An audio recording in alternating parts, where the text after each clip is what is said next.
Okay, sorry guys about that. I was waiting to try and get my cup of tea ready, but it isn't ready yet. Now, good evening, good morning, good afternoon, wherever you are in the world. As you can see, we're on. Hopefully we're live. Hopefully you can hear me and see me okay. Please give me a high five, a hello, a sod off, whatever it is in the chat. Hopefully the chat's waking up on the side as well. No one said anything, so at the moment it's not going to work. Or it's not going to show up. So I'm a little out of breath. I have to literally run up to get to the garage to get everything up and running. Anyway, we are on. I think we have 2 people watching, which is fantastic. Good evening. It is Sunday night again. It is time to go live on the channel, and we're on number 2 this week. We were on the main one last week. Now, as you can see, there is quite a lot in front of me right now, and I want to talk about this, and then I'll move it out the way so you can see me better, because you want to be able to do that, don't you? Hello, Dave. How are you doing? Hope you are well, my friend. Hope everything is good. I'm just going to keep this going for 2 seconds just to allow the masses of people to roll on in. I forgot to create the live stream thing early today. I only did it half an hour ago, which wouldn't have helped things either, to be fair. But we'll have to see. We'll have to see. Now, I'm just checking everything on my side's working. I've moved things around a little bit. From your point of view, you won't see any change. But I've been tidying things up a tad, allowing me to move some things around and do things a little bit differently. Again, when I did this new setup, I sort of just slung it all in place, but I didn't really put too much effort into making sure that it was fairly easy to set up on and off on a weekly basis. And for instance, I had cables everywhere. I had way too long a HDMI cable for like the computer. It was coiled up under the desk. Yes, there is a razor blade shortage in Wales. As you can say, my hair is growing long and my beard as well. I'm not doing the Movember thing, it's nothing to do with charity. I am often referred to as a strategically shaved ape to look like a person. That is, an ape that's been strategically shaved to look like a human. I am fairly heavy. I'm not Robin Williams hairy, if anyone remembers. Poor old Robin. He was mad hairy, but I am pretty hairy. 2 seconds. My tea has arrived. 1 second.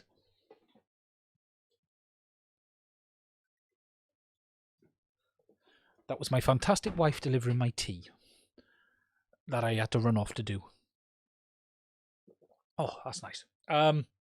So, as I was saying, I'm not Robin Williams hairy, but as you can see from the arms, I am fairly hairy.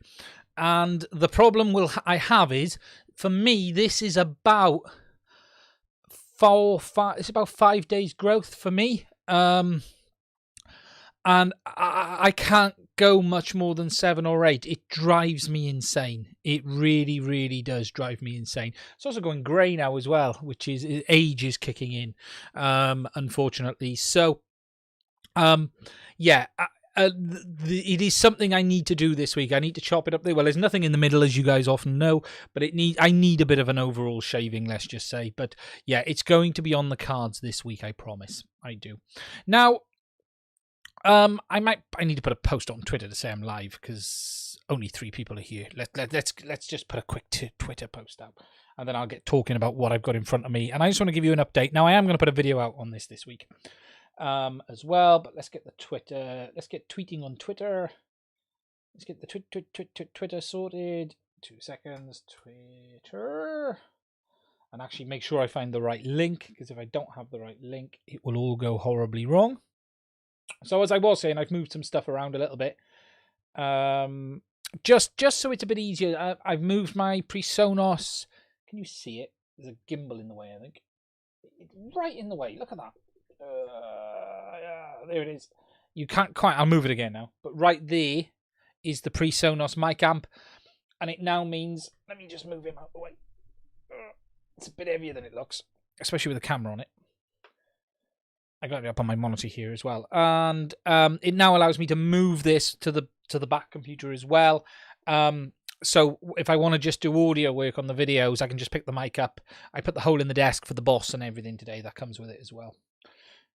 Right, okay, so let me just get to the manage section, and we'll get a tweet up on Twitter before we do anything else. Click that. Get shareable link. Right.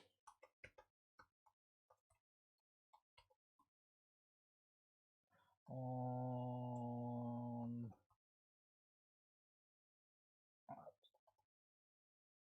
YouTube.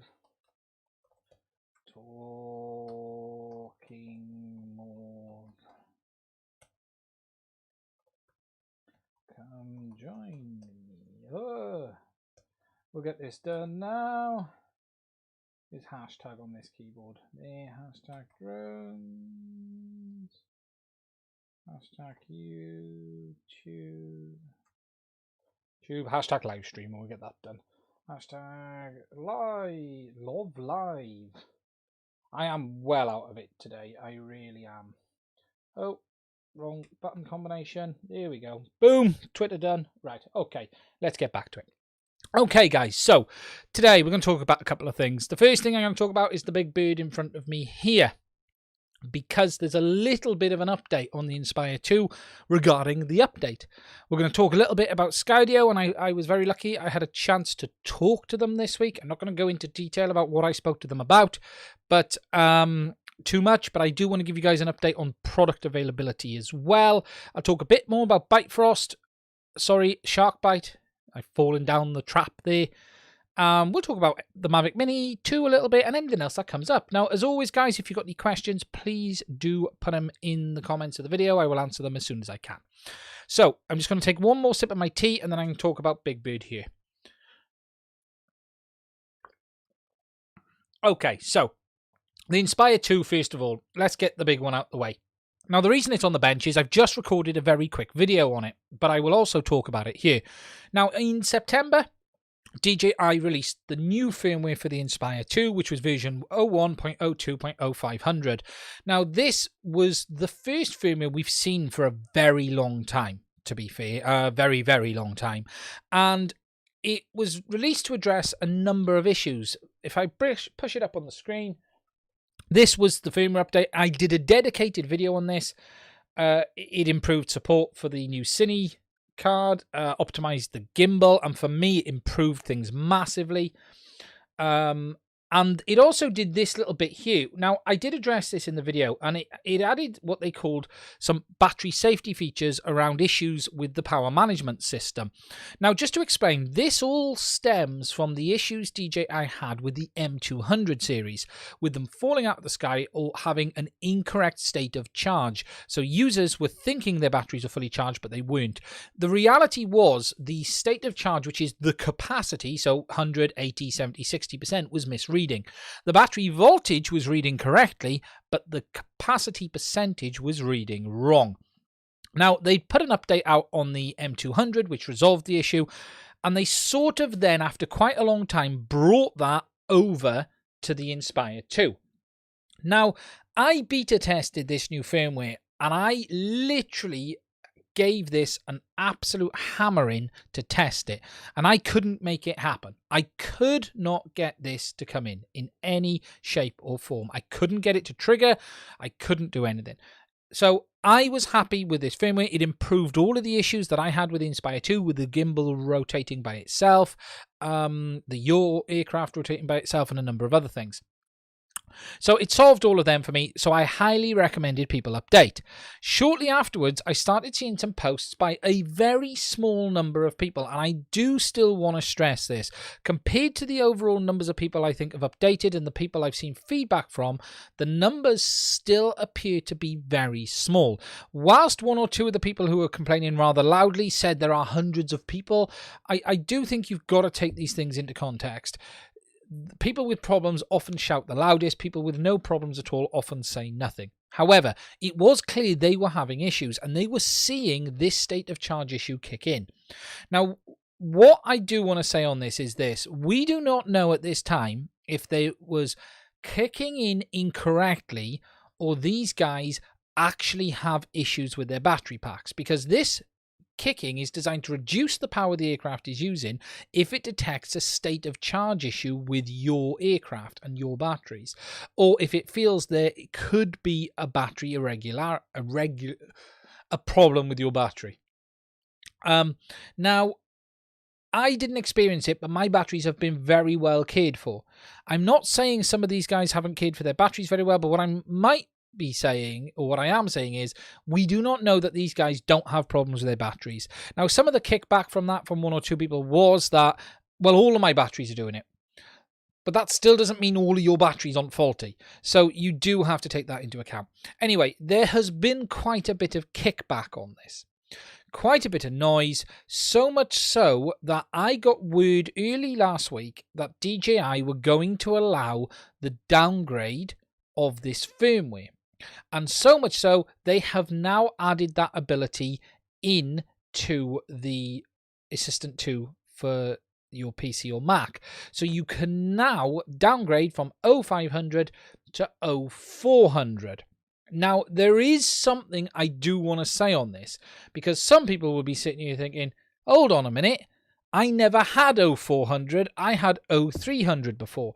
And you would be correct, because if I go over to this and go back to these release notes, the official releases are 0500 and 0300. And that is the two official release firmware that DJI had put out for the Inspire 2. However, there is an intermediate factory release firmware, 0400.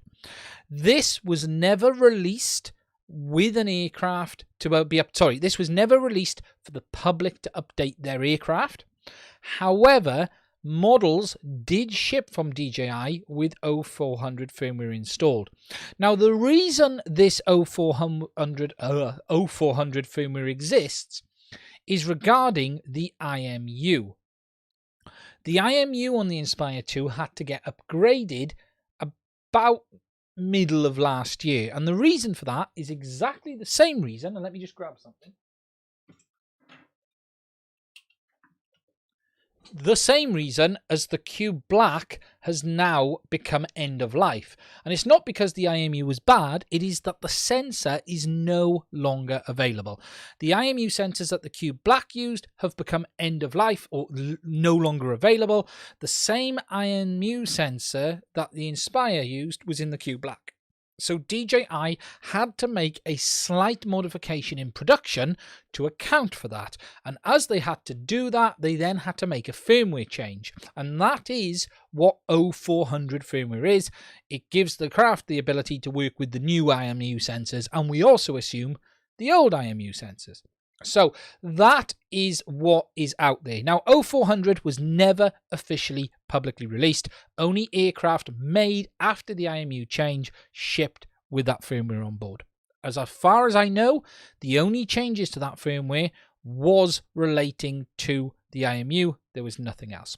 Anyway, with regards to the download on the Inspire 2, the downgrade of the firmware, you can now downgrade to version 0400. Now, I will just show you because I've already done my aircraft today, and I'm putting a video out on this probably tomorrow. I'm not going to get it done today now because I'm talking to you fine people. And good evening, Bruce. I hope you are well.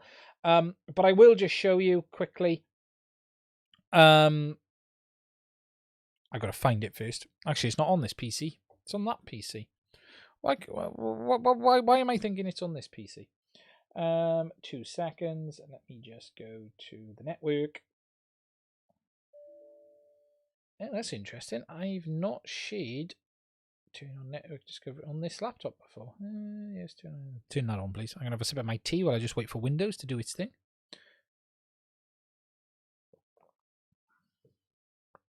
And wait for my other computer to be found. It better find my computer.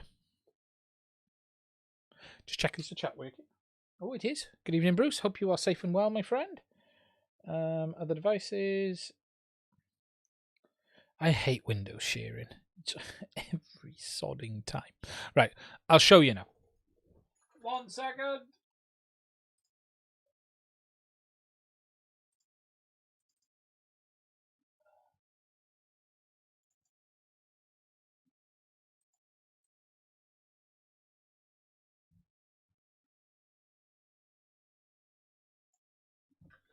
Right, let me just put this on desktop. 2 seconds.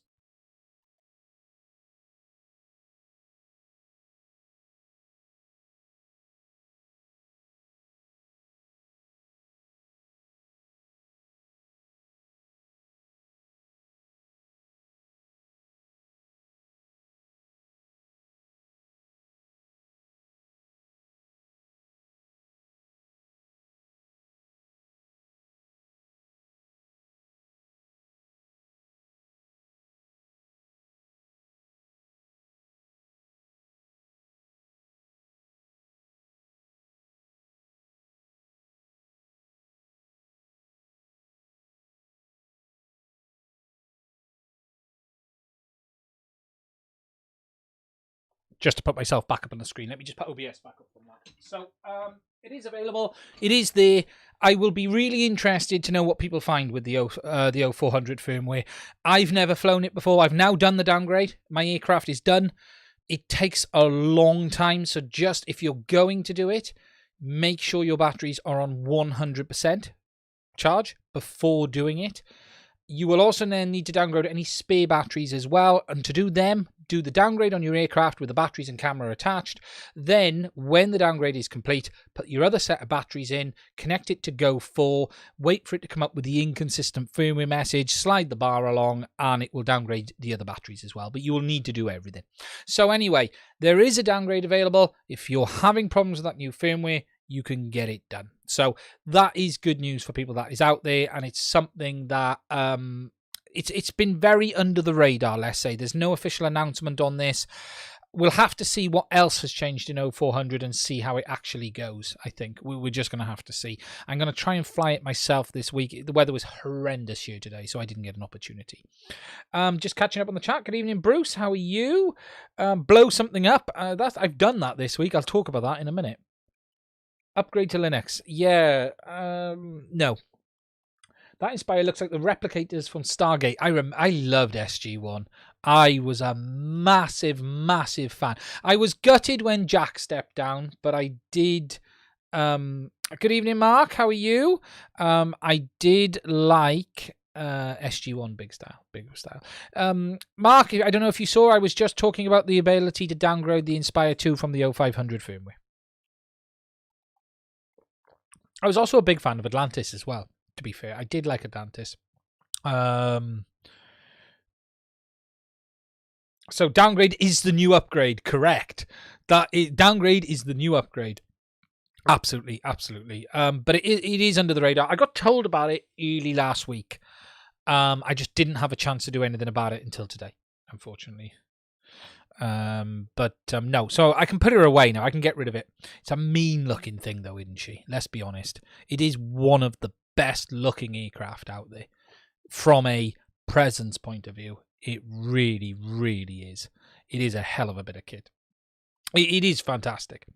It really is. And obviously with the Sundance as well. I beta tested the Sundance. For those who don't know, this is a pre-production model. I was very lucky to be involved in that. It was given to me and I was extremely lucky. In fact, I didn't pay for any of those two. It was part of the beta test in time. But to give you an idea, this one is a pre-production, and the big difference is my one is bareback. My one didn't have a rubber pad on the back. Nothing at all. It's just missing. That's how early production it was. They hadn't made the rubber covers for these yet. So as always, I like it bareback, and my remote suits me as well. It's a great bit of kit. It really is a great bit of kit. It is crazy expensive for what it is. Don't get me wrong. It's way overpriced. I'm not going to pretend it isn't. But I will still think it's worth it if you're a single operator, just because it allows you to do some stuff. Quite funny is a little bit of a story on this, probably breaking an NDA here, but it's a 3-year-old NDA, so we won't worry about it. It turned up in a box, right? So it turned up.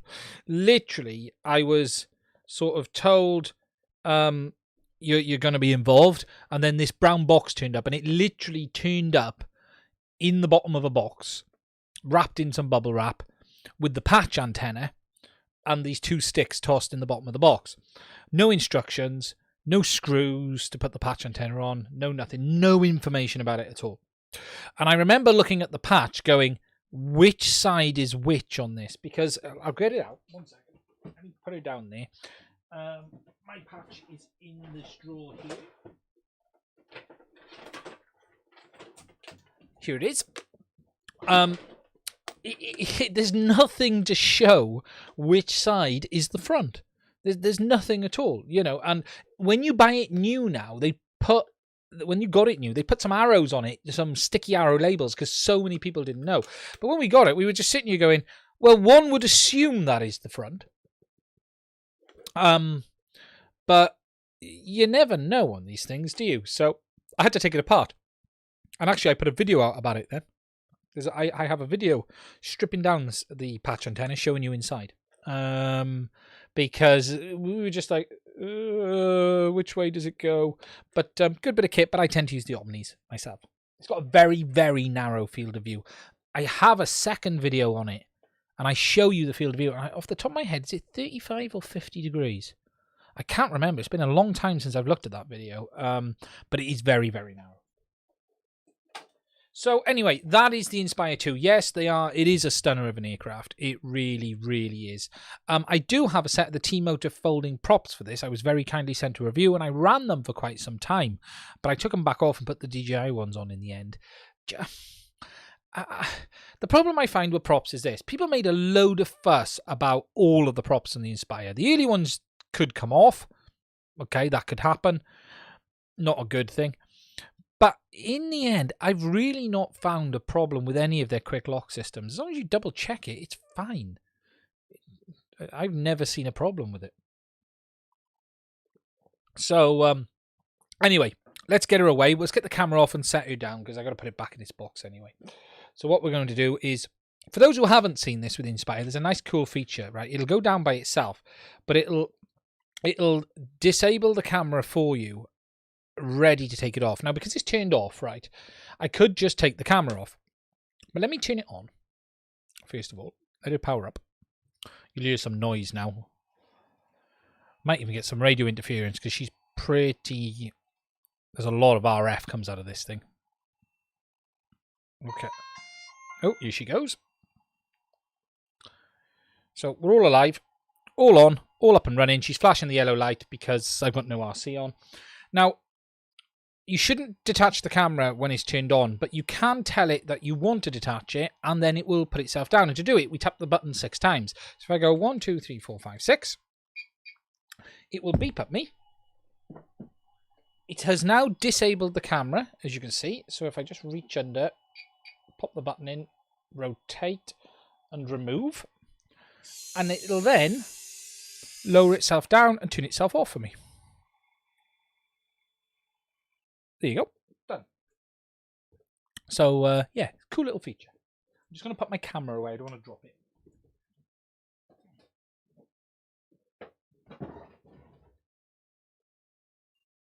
I'll show you something else as well. I shouldn't show you this, but I will. The X5S, which this is, was originally called the X5 Mark II. I don't know how well you guys can see, but on there it shows it. I haven't got the other camera plugged in, so I can't show it. But yeah, they changed the name of the camera. It was originally going to be called the X5 Mark II, as my one is labelled, and this the X5S.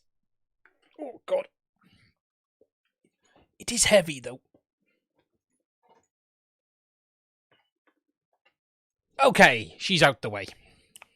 And remember, if you are downgrading the firmware, you need this damn A to A USB cable, because only DJI would use an A to A connection from the aircraft to the PC. If you're using it you can downgrade and upgrade the firmware either via PC or via a tablet into the aircraft as well. You can actually plug a tablet straight in. So what you can then use is a normal connector. Whereas if you're using it to PC, you have to use a double-ended A, which is really annoying because you've always got to remember to find this cable. Now, the Phantom 4 series came with an adapter. The Phantom 4 series had a small adapter that you would plug into the side, which was an OTG adapter, which allowed you to use A to whatever if you wanted to connect it to a smart device. Whereas this, you get the cable as well in the box. So, one to put safe. So I'm going to put it back in my Inspire drawer, because I have a drawer for stuff for the aircraft. Okay, that one's done. Mark, yes, she is neat. It's a very neat aircraft, to be fair to it. It is a very, very good aircraft. Doesn't get enough use, my one, at all.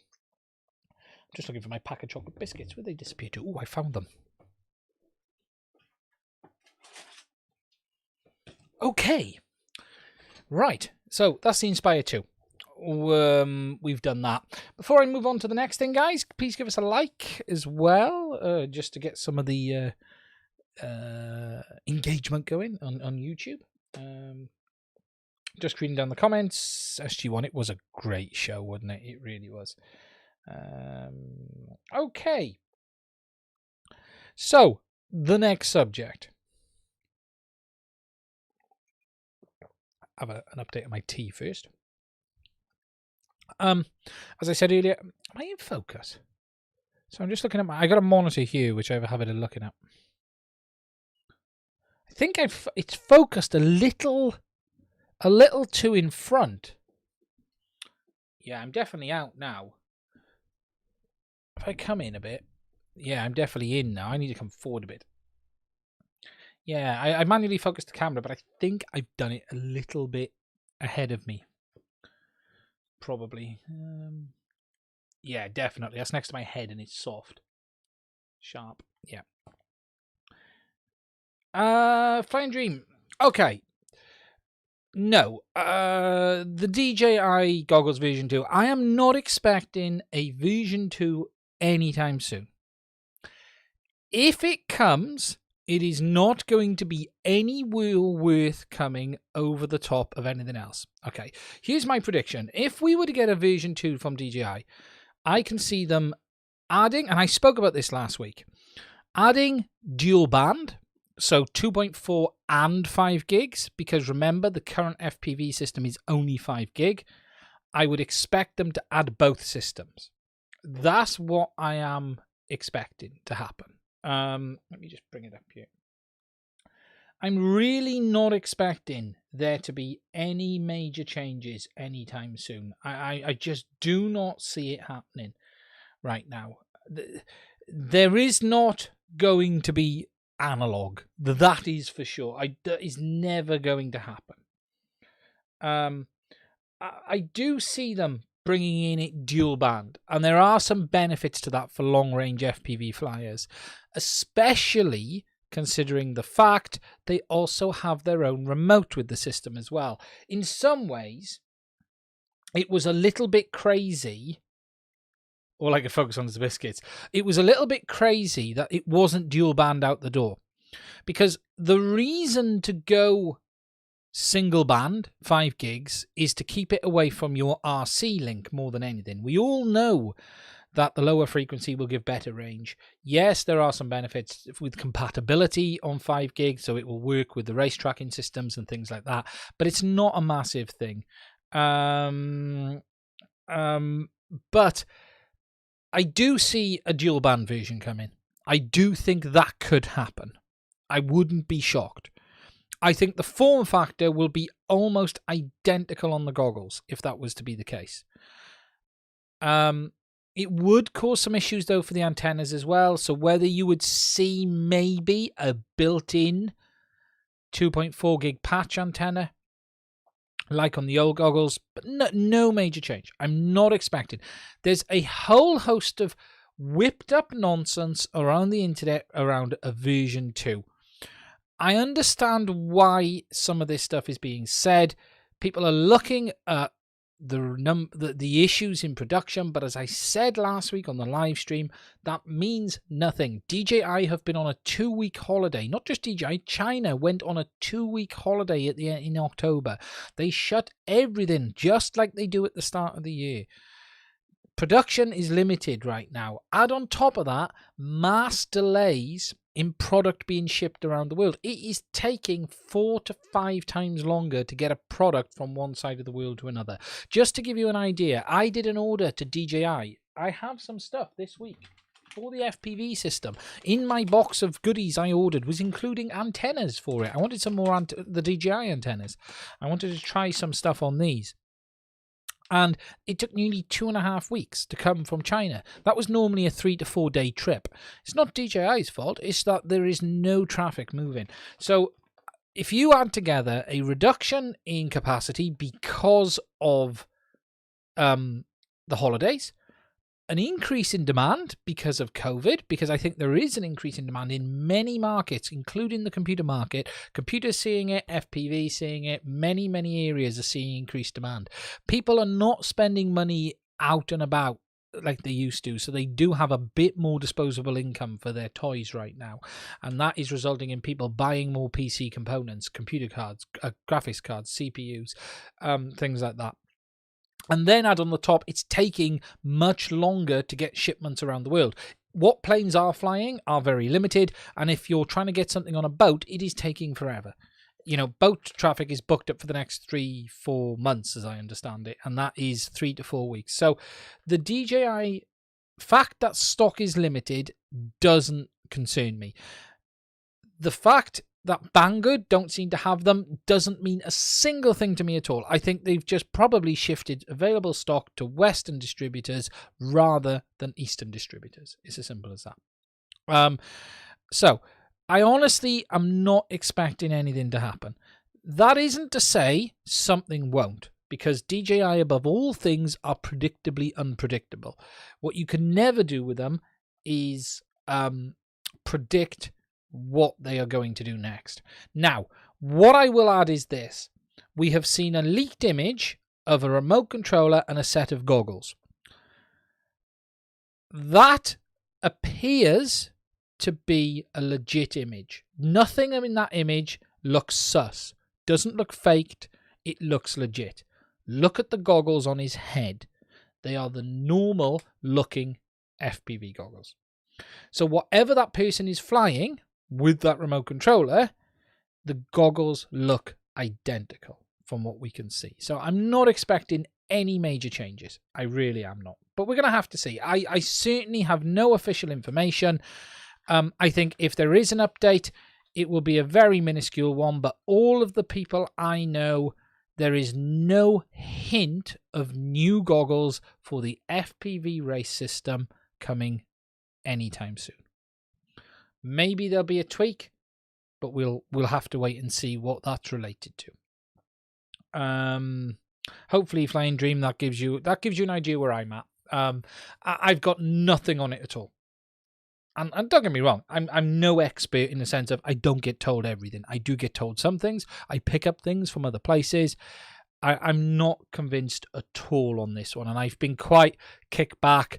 Probably DJI will do something now and prove me completely wrong. You've got two images. You've got the first image, which is complete nonsense, and you've got that second rendering, which is quite cool, but it's more complete nonsense.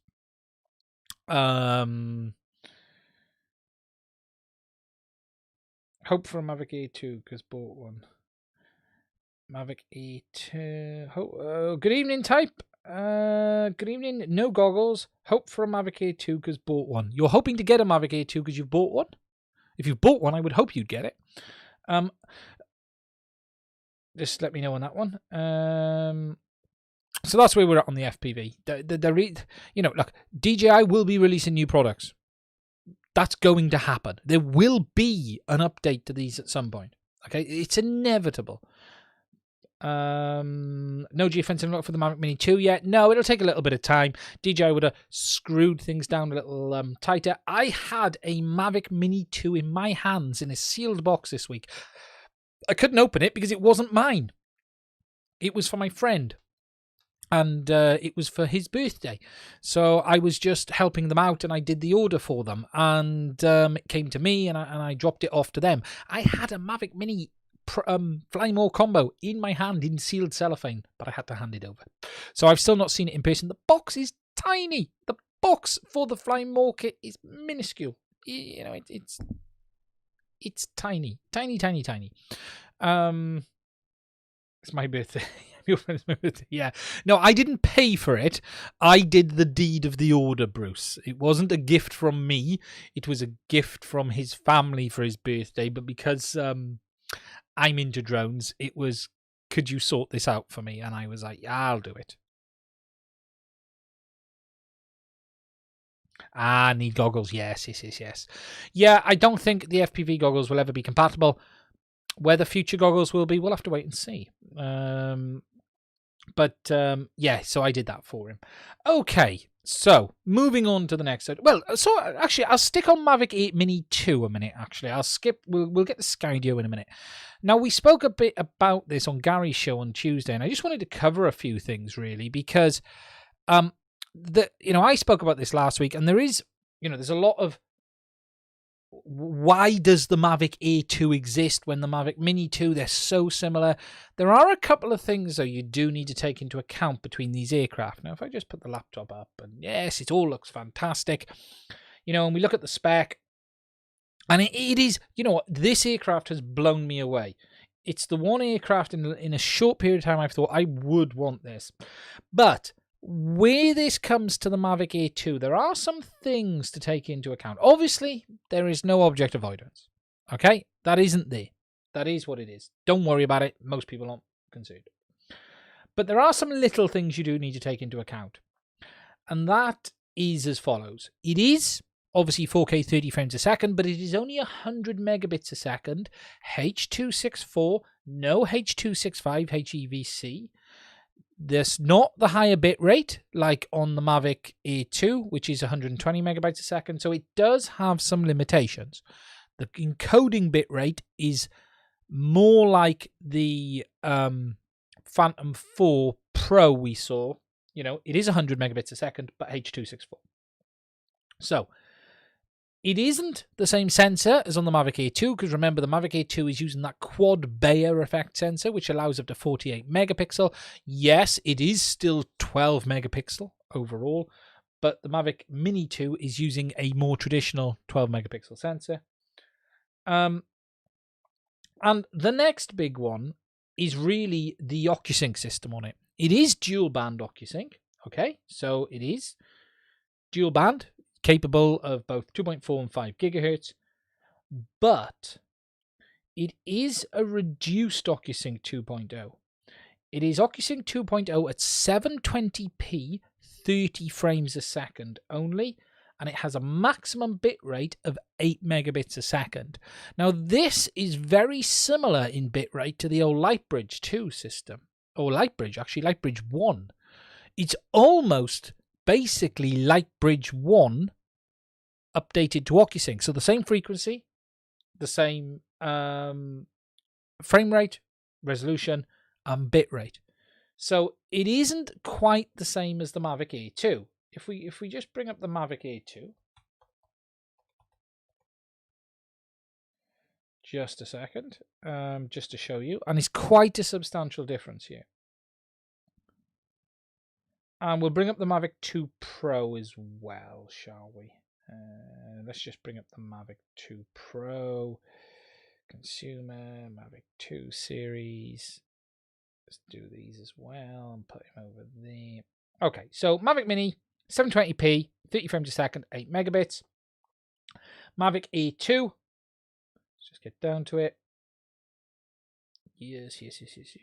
Video transmission, 40 megabits a second, 1080p, and it actually is both H.265 and H.264 encoding on the video transmission, and it will do 720p 30 or 1080p 30. It switches, OcuSync switches between it.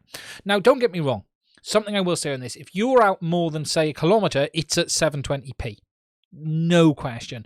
You will only get that 1080p at quite close range. It will drop feed as soon as you get out.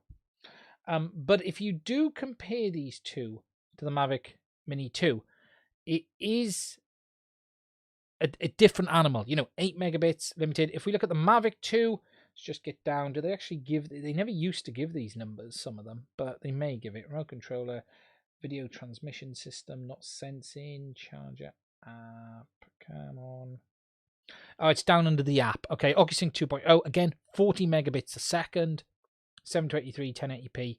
Yeah, it's all this. So it isn't quite the same level of OcuSync 2. It is OcuSync 2, but I would go as far as to say it's OcuSync 2 Lite is what I would call this. Okay, so whilst it does look great value, and it is fantastic value, it isn't quite the same. I'm just going to turn my heater on. You're going to have a bit of noise. It's getting a bit cold. I've not got the fire running tonight.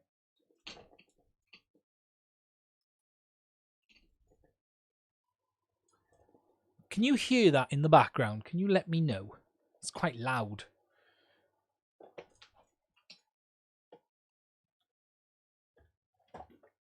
Sorry, just moving something. I had the Inspire 2 next to the heater, so that wasn't a good idea. Just let me know if you can hear that. It's a little bit cold in here, so in which case I'll chuck a jumper on.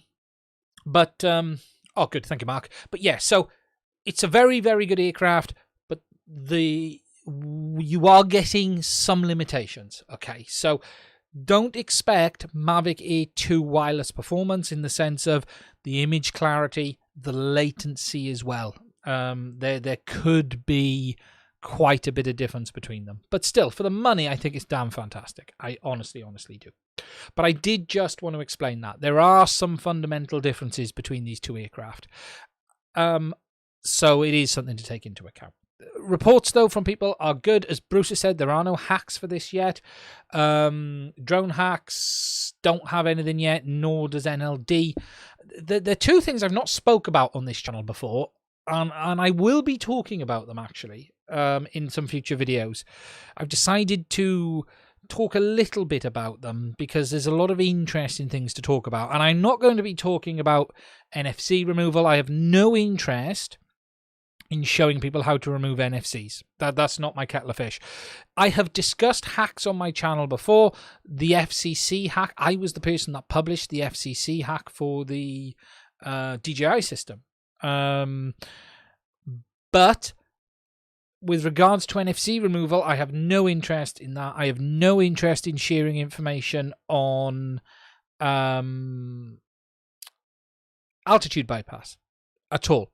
However, I do want to talk about these two pieces of software from the ability to be able to downgrade your aircraft's firmware, which DJI doesn't allow. Because that is something that is extremely interesting. And it's something that I don't agree they stop. Now, I really was going to start putting this video together originally because I talked to the guys, I think it's at Drone Hacks, and we discussed about downgrading the Inspire 2 because of these issues, as I discussed at the start of this video. But DJI have now put up something in place with the ability to do it, so that has now become redundant. I was also a little bit dubious because, to be fair, the Drone Hacks guys, they were fantastic. They responded nice and quickly, and they just said, look, with regards to Inspire 2 downgrades specifically, be very, very careful. And it's not that their software can brick the aircraft. The entire downgrade process in itself on the DJI Inspire 2 is inherently flaky, was the term they sort of used. And that there was a high potential for a brick or failure, no matter if they were doing it or DJI, compared to some of the other newer aircraft that are much more Android-based, like the Mavic 2, the Mavic, and those aircraft. But I will be discussing them on the channel. I will be taking a look at both pieces of software, and we're going to talk about it from the angle of downgrading firmware on your aircraft. Hey, Mac Vision, how are you doing? Hope you are safe and well. So we will be talking about that. Let me finish my cold tea. Oh, smacking it in. What did I do that for? Sorry about that. That would have made a horrible noise. Okay, so the next subject. I want to talk to you guys a little bit, quickly, about Skydio. Now, I talked about them on this live stream, and I was quite hard on them, actually, in this live stream a couple of weeks ago. And I reached out to them to have a catch-up. Now, I'm not going to say who I spoke to or anything like that. But I have reached out to them, and we've had a few conversations just about what the situation is with the S2. Now, if you remember, those who watched my live stream, I talked about the ability to get these aircraft, and that was this. In October, it appeared people were receiving their orders from about the year before. It had been about a 12-month wait to be able to get this aircraft from Skydio. So, if you ordered October 2019, you would be expecting to get it in about November 2020. That's where they've been at. There's been a lot of people on forums talking about it. We discussed it. It's out there. That was the situation. Now, what was interesting was their website was showing that if you ordered today, you'd get it by Christmas or December, estimated. And what I was quite critical about was, how is it people are taking a year to get them, yet Skydio was saying if you order today, you'll get them in 2 months. And it wasn't estimated delivery. So anyway, I've reached out, we've had a chat, and they've fair play to them. They've absolutely explained to me what the situation is. Now, to be fair to Skydio, they have held their hands up with regards to, they have got really quite hit hard US orders. There's no European at the moment type. I can't say any more on that than that. Only US orders. But they wholeheartedly admit COVID hit them far harder than they ever expected. It put massive delays in the system. They are now playing massive catch-up. However, they have put some additional production capacity in place, and they are expecting to have all back orders currently in the system sorted by about the end of November. And then they will then be dealing with all of the orders after that. So say, anyone who placed order in, as I said, the end of October would get it December. They expect to be honouring those times and delivering as per the website. So what they said to me was they were expecting to be able to get a quick catch up on where they've been, and then overall capacity will be massively improved moving forward. They have said, fair play to them, that they were not happy with how things have gone. They wholeheartedly hold their hands up and says it hasn't been good enough. They wish they could have done better. They've learned a hell of a lot from it, and it is something that they hoping not to ever get affected by again in the future. So if you are looking to get yourself an S2, let's bring it up. If we go on the shop, let's have a look. What's the date today? Because I've not checked it in November. So starting £100 delivery. Okay, yeah, we'll have one of them, please. We'll have the starter kit. I'll have the pro kit, please. Yeah, no. This thing on their website does my nut in. Reserve now. Let's just see what it says, and it'll give me an estimate.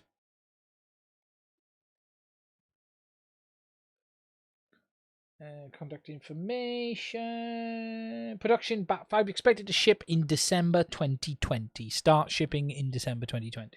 So what they're saying is they're hoping to be honouring that very shortly. So we're going to have to see how it goes. We're going to have to see if it happens. It was fantastic to catch up to them and have a chat. There's some stuff I can't talk about that they have very kindly shared with me, which is really exciting. I think it's an exciting product. I'm hoping to get my hands on one next year, into the early part of next year. Hopefully there might be something I can put in my hands and actually talk about it from a UK and European point of view, but we're going to have to wait and see. With regard to the UK and European, there is no official news on that at this time. The same thing stands as what Adam said to me before when we discussed with him, was it's certainly on their radar. They're hoping to be giving people more information soon. Watch this space. And that's it right now. There's nothing other than that. But fair play to them. I love the fact that they addressed it head on, they hit it head on, and we had a really nice chat, and I just want to thank them for that as well. It was really nice to sit down and have a catch up with them. It really was. So, yeah, that's the news from Skydio. Just catching up on the chat. US order Skydio, European, US. Mark reminds me, not done the healing setup on your Believer. Get it done. Who mentioned healing? Hey, FCC hack standout down detection system. Any chance to get a low latency 720p firmware to use for Hearlink FPV? No, look, Hearlink it's really not designed for out and out, racing and things like that. It is a, more than anything, an aerial platform system is what I would call it, for aerial photography and things like that. I know the guys are doing lots of stuff in the background. I haven't spoke to Philip for a couple of weeks, actually. I've got him on. I need to send him a message and just send him some abuse. I know his team have been really busy. Look, what you got to understand with these guys is they are very small. They're just them.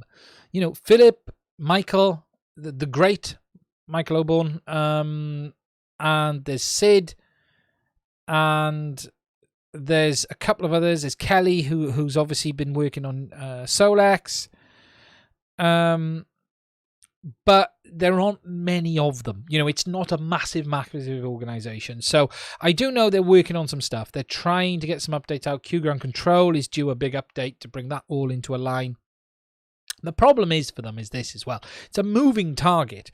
The problem is Ardra Pilot is changing all of the time, as is PX4. So the second you get somewhere, something changes and something moves and something changes. So they've always got to adapt. So there is this constant game with the open source of keeping on top. Now, I've been finding that myself this week. I'm just checking my phone. I've been waiting for a message, actually.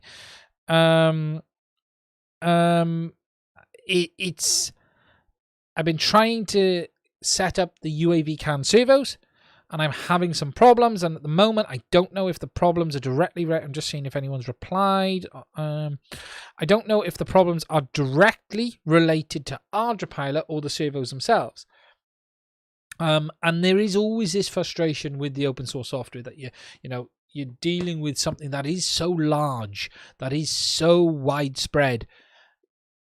It has more capabilities than anything else, but its downsides are you can be smashing your face against a wall trying to get answers. Now, obviously, I'm trying to do this. I'm going to put this content out on the CAN servos, but I can't do it until I got it working myself, and I can't get it to work right now. I don't believe it's the Hitec servos. I believe it's ArduPilot. That's where I believe the issues are, but we're going to have to see. We're going to have to see. So yeah. Now, as I did show earlier on this, I ordered some stuff in from DJI. I ordered some antennas. I ordered a cable. Where's my cable gone? Aha.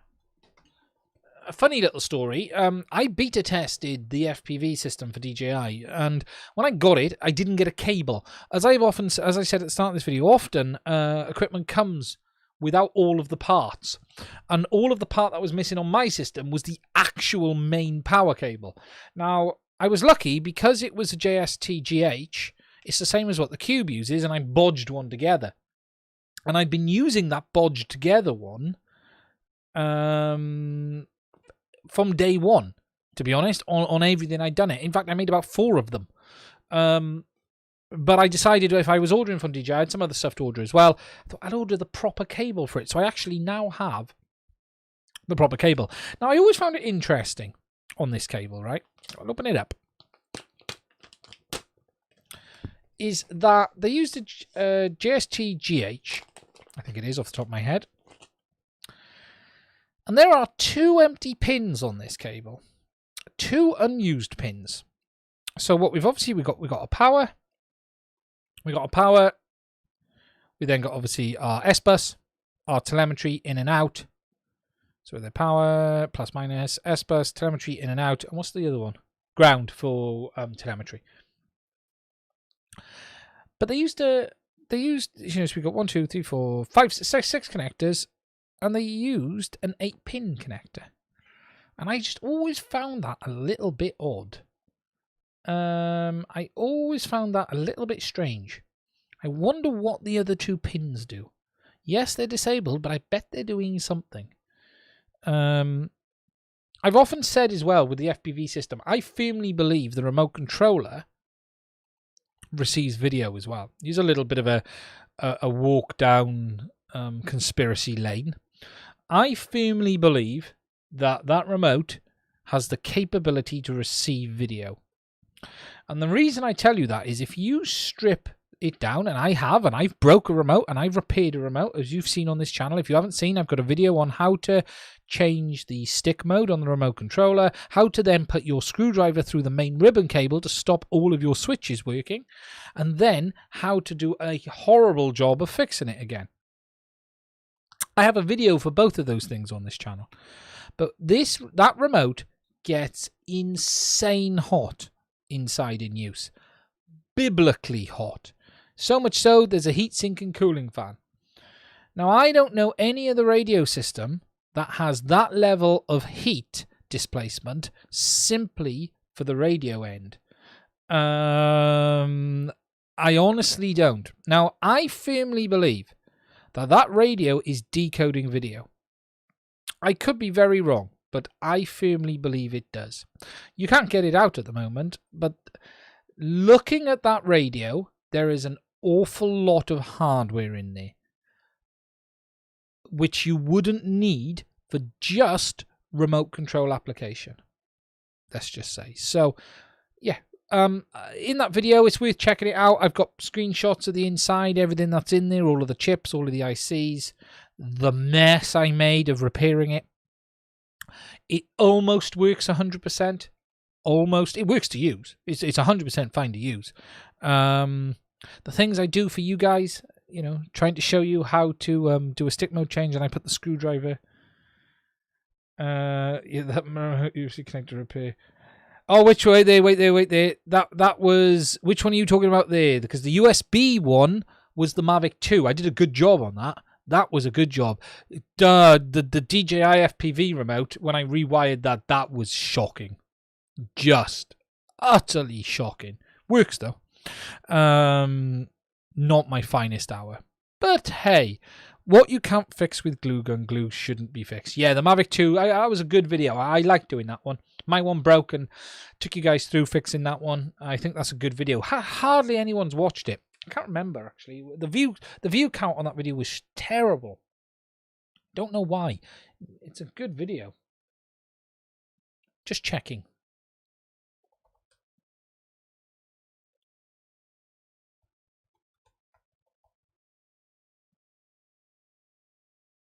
Just trying to find it on YouTube. I'm on the wrong channel to bring it up. Yeah, 1,000 views. That's all it's had. It's terrible. Terrible. You didn't watch it 6 times so to bring down your stats. Thank you, Bruce. Yeah, it's but that was I was really pleased with that video, and that's one of those ones you make out of necessity. You know, my remote broke itself. I didn't do it. It did it itself. Yeah, I don't blame you. You know, at the end of the day, hand on heart, I didn't do that. It did it to itself. It really did. It's got 1,000 views, but it should have had a lot more, really. But then again, my channel's been trending down recently anyway, so that's just the way it goes. Let me just I'm in the YouTube doghouse, I think, at the moment. For those who haven't seen, I've just put out a video on the DJI Raven Eye unit for the gimbal for this. It's over here. The first in a series of videos on the Ronins for those who use the Ronins. It's a really, you know what? I cover everything you need to know about Raven Eye in that video. I hope I've covered everything. I believe there isn't anything I've missed on overall functionality. It's a good video. I say that because I think it is. I'm happy with it. You know, often I'm deeply unhappy with my content, but so I'm just trying to switch account on this so I can bring up my main channel. I was really pleased with that one. But it's a lot of work. It's a half-an-hour video. You know, it's a television show, unfortunately. When you're filming some of these things like this, with the amount of cuts and everything, it's not easy to do. Let me just bring this up. YouTube Studio. Now, with regards to the main channel, actually, we are heading for 15,000 subs. We're not far off. Just bringing it up. We are at 14,908. 14,908 subscribers. So we are nearly at 15,000. What was I looking for? I talked about the remote video, but I didn't think I was going to look at it. I'm trying to find the remote video for repair in the FPV system. Perhaps I should find that one. How many views? 134 on the Ronin, half an hour one I just put up. So FPV remote. Just try and find that one. Of course, running slow. Yeah, FPV remote repair. Let's put this one up. For those of you who haven't seen this video, I'll just put this up a second. It is shocking. This was the one I did when I had to fix the remote. Today I want to talk to you guys about this, that was when I was in the old layout of the room. Before we had all this lovely new gear. I'm just trying to find the inside of the board just to show you guys. Now, obviously, this was the ribbon cable I mutilated. And I did. I slipped with a screwdriver. And the reason I slipped was... Let me just turn this a little bit. These screws on here, when I was swapping it over, are really tight. And what I did was the remote slipped to the side and the screwdriver went through it. I got it on video. I don't know if I showed it actually happening. But anyway, so obviously, if we look at the board, let's put that full screen. I spent some time looking over. Okay, go away. Okay, so this is the board inside the FPV remote. So what we've got is everything's under cans. So this was the biggest problem, is finding, you know, it was very hard to show you guys anything out and out. If I'd have bought a new one, I'd have delidded this lot. And we'd have taken a closer look. But that's obviously that side of the board. And that then is the other side of the board. Again, everything is heavily canned. But this thing, if we go back to the main side, this gets incredibly hot. Air unit level hot. That's what I'm saying. Air unit level. So, why is the remote controller getting that hot? That is a big question that we do not know.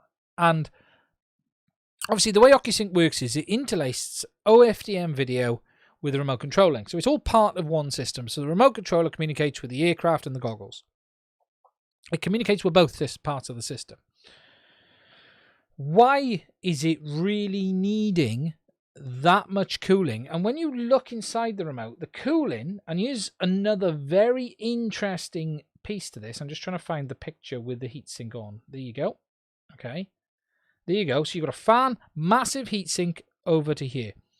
This is exactly the same setup, or virtually the same, as in the Inspire 2 remote controller, which does decode video and output it via HDMI. It is almost, it's not identical, but it is the same overall design. But anyway, if we, so, you know, if we go to the chips, it's clearly pushing out a ton of heat, doing something. But what is it doing? What is it doing? That is the question. So anyway, in that video, as I said, I damaged this ribbon cable here. Let me just mute the audio on this video and play it. You can see that there you can see it's snipped. I literally just put the screwdriver, just slipped, and it went straight through it. I couldn't believe it. Couldn't get one anyway. Couldn't get one anyway. And then obviously in that video, I then worked out that this set of pins was part of the I/O, and I then pinned it all out and worked out, it took me a while, what each button does. And then we had to then do the same on the top board. Now, luckily on the top board, they had pads next to all of the keys inputs. So these were the cables that went to the keys and the buttons, and they had pads next to them. So then it was just simply, again, for those who hadn't seen, we're soldering on wires one at a time. Now, one of these I crossed. I don't know which one it is, but one of them is touching another one. It's a bloody painful job, I can tell you now. And then I covered it in hot glue, as you do, because no good fix is a good fix without hot glue to stop all the wires moving around. I then bunched them all in, up the middle, and then where I soldered them on there to keep it all in place, again, I filled it with hot glue. And it's fine. I fixed it. Job done. That is how you do it, ladies and gentlemen. So, yeah, so on that FPV remote, I'm convinced, okay? I am convinced that it's doing video. I'm convinced with it. Catching up on the comments. I didn't watch it 6 times. Bruce, cautious now, magnetic cable. Everyone's channel has been trending down. Yeah, Bruce. You're often deeply unhappy with my content too. I really do appreciate that. My channel doesn't trend for a lot of reasons. That only gets hot to justify having a fan. So yeah, they had to make it hot so the fan would have to be used. Keeping your hands warm around there. Still works. Oh yeah, it is solid, to be fair to them. And they've got years of experience in that, Bruce, as well. If you do think about the FPV, you know, it is in essence a repurpose from all of their other remotes.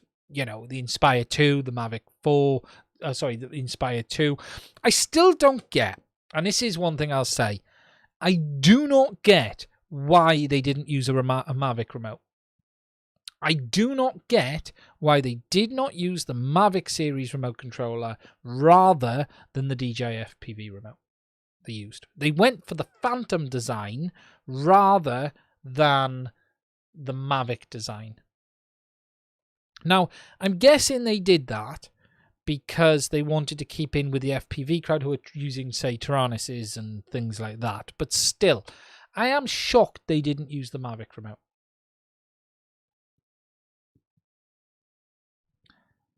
Well, it's already in one, Bruce. It's in the Mavic remote. It's the same hardware. The Mavic 2 Pro remote has got all the same hardware in. It's all the...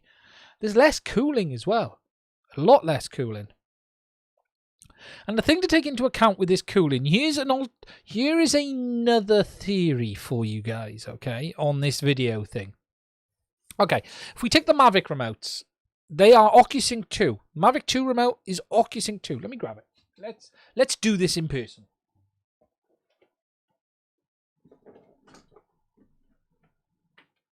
Okay, we want one of these. We want one of these. Let's get that. Where's the DJI one gone? Oh, it's here. Okay. You've started me off now. No, it isn't. But I wouldn't expect the frame rate to cause the problem. But I'll talk about that. Right, okay. So, this remote is not OcuSync 2. It's Lightbridge, but it's the same thing. Okay, in all essence, it's the same thing. It has virtually the same design inside as the DJI FPV remote. The cooling is virtually identical as well. This remote decodes video out to your tablet via the USB. So the video is decoded on board the remote, encoded for a tablet or smartphone compatible stream, and then passed through, just like all the DJI remotes do. But it also has HDMI output. No, I'm not breaking this one as well, Bruce. But this one also has HDMI output.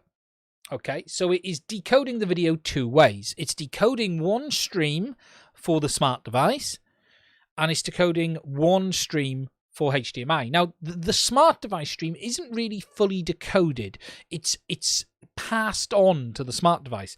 So the remote controller isn't really doing full-on work for your smart device. The work is having to be done to decode the stream for the HDMI output. Okay? The Syndense also has output, but it also has SDI as well. It has HDMI and SDI. Massive fan and heatsink in this one to be able to do it. The Mavic series remotes is OcuSync 2. This is an OcuSync 2 remote, but there is no HDMI output. It is heavy. It does have some heatsink and cooling inside as well. There is a fan inside this device, and it outputs via the top. You can see there's a grill there. But there is no HDMI output. So this remote is doing the lightweight work of passing the HD live stream straight onto the smart device. There is some basic decoding involved, but it's more moving the video around than out-and-out decoding. Very small, very lightweight, gets warm, nothing scary. Why does this remote have to have all of that cooling when there is no video out option on this at all? If you then compare it to the other two remotes, the Mavic Mini remote was redesigned, and I don't know why they got rid of that bit in the middle, because this remote is compatible with it. It's fully compatible, Bruce, as well. It's OcuSync 2. This one has all of that heat, but there's no video out. Why is the heat there if there's no video out? Now, if we thought and assumed it had the output to a tablet, it would be doing that video pass to a phone or tablet, which is lightweight encoding.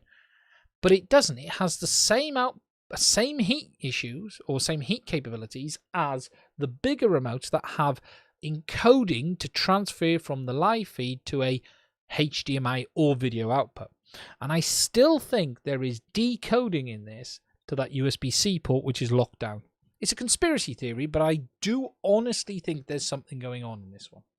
Now, Bruce's point is, yes, why does the Mavic Mini remote increase in size? I don't know why they did that, actually. I still don't know why they increased it. Now, the Mavic Mini 2 remote is the same remote as the Mavic Air 2. And it was a bigger version of this. And it's the same remote at the top, but what they did was they basically filled in that bit at the bottom. Now, should we have a look if there's a teardown? Someone broke one open. Mavic E2 remote Teardown. Mavic A2 remote teardown. That's what I'm interested in. Mavic A2 teardown. Okay, do they... That's iFixit. Let's bring this up. Does iFixit gone through the remote as well? Let's have a look. And complex modern technology is. Yes, yes, yes. Get the advert off. Thank you. Do they do the remote? Camera, drone. That's the board. Yes, yes, yes, yes. Come on, do they do the remote? No. Oh. It isn't. Oh. Oh. Do they? It isn't much bigger than this one. It is bigger, but it isn't much bigger. Okay, there we go. We got inside. Ah. Go back. Thank you. Get off. Okay. So, if we look inside, it is a lot empty. I thought it was. I just wanted to check I wasn't going mad, because I had heard it was, but... Right. So, inside is the center board goes down the middle with the batteries on either side. So, they've increased the battery capacity. Now, if we compare it to this one, I'm guessing it's got a lot more battery capacity. Let's just check this a second. Mavic A2 or Mavic Mini 2 remote controller. What's it got? Let's have a look. Operating OcuSync 2. 10 to 5. Current voltage. Remote controller. Where's the battery? Are they not saying about the battery? Are they not saying about power? Right. Battery. That's the aircraft battery. Are they not giving info on the remote battery? We'll have a look.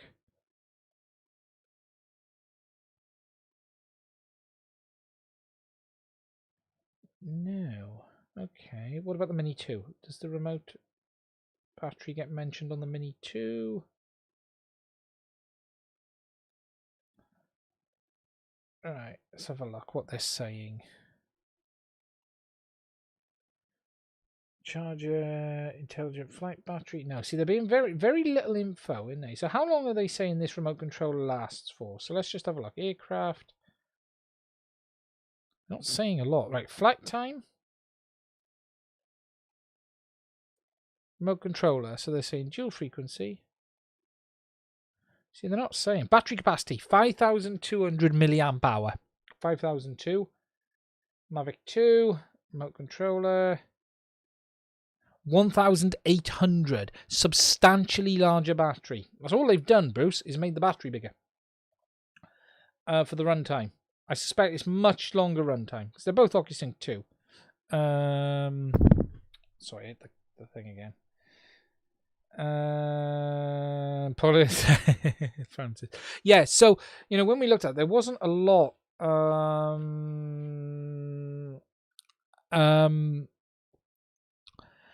There wasn't a lot between in that remote. It's quite empty. And if you take this one's a double stacked board in this. So the board is half the size and it's too tall. I think it's only a single board in that one. So anyway, that's my conspiracy theory. I still fundamentally think there's something going on with that remote controller. We probably will never know. But I do think there's something in that remote. So that's that. Will you share a good site for Black Friday deals? Yeah, I'll probably be doing a video on it. I don't know a lot at the moment. Usually what happens with Black Friday is, for those of us who are involved in some things, you usually get all the vendors send you an email going, here's our Black Friday deals coming up. I'm not expecting much this year. If I'm honest, I'm really not expecting there to be. You're not going to see any deals on the new Ronins. Okay, someone asked me that the other day. You're not going to see it. DJI have said something, haven't they? They haven't officially said anything to me yet. I usually get an email on it. Just have a look. Is there anything coming up on DJI's website?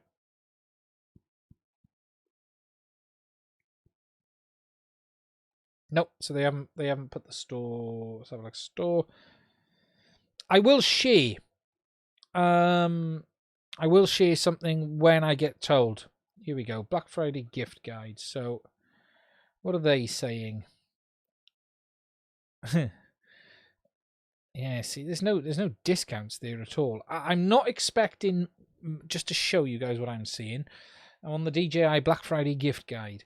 There's no reduction in price here. This is just showing you some stuff. Now, I think there will be an odd deal, but I'm not expecting much this year. I'll be honest. I'm really not. I think the kind of products you might see a bit on is RoboMaster, Mavic 2, Osmo Action, things like that. I think that's where you'll see some discounts. You won't see much on things. You might see something on the FPV system, but probably not a lot.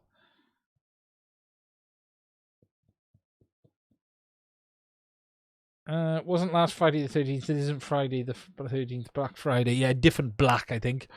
Or Red Friday, Bruce. But yeah, we're going to have to see. I'm not expecting a lot this year. I think with all of the COVID stuff, with all of the retailers and stuff, I think people are going to be very... You might see some stuff. I'm keeping an eye on some personal electronic stuff and things like that, trying to see if there are any deals around, but I haven't seen anything yet. Okay, right. Let me just bring up what else did I have on my list? I think I've covered everything on my list. Inspire, Skydio, Mavic Mini 2, Mavic Air 2. Okay. I think the final thing I'll talk about is Sharkbite, actually. Now, I want to bring up YouTube for this, first of all, because I want to talk about a video. Just find it. Something while I'm finding this, guys. I don't know if you guys watch Linus Tech Tips a lot. I watch quite a lot of the computer stuff. And he started doing his Secret Shopper. I tell you what, it's well worth a watch, that series of videos. Some of these computer companies, just unbelievable.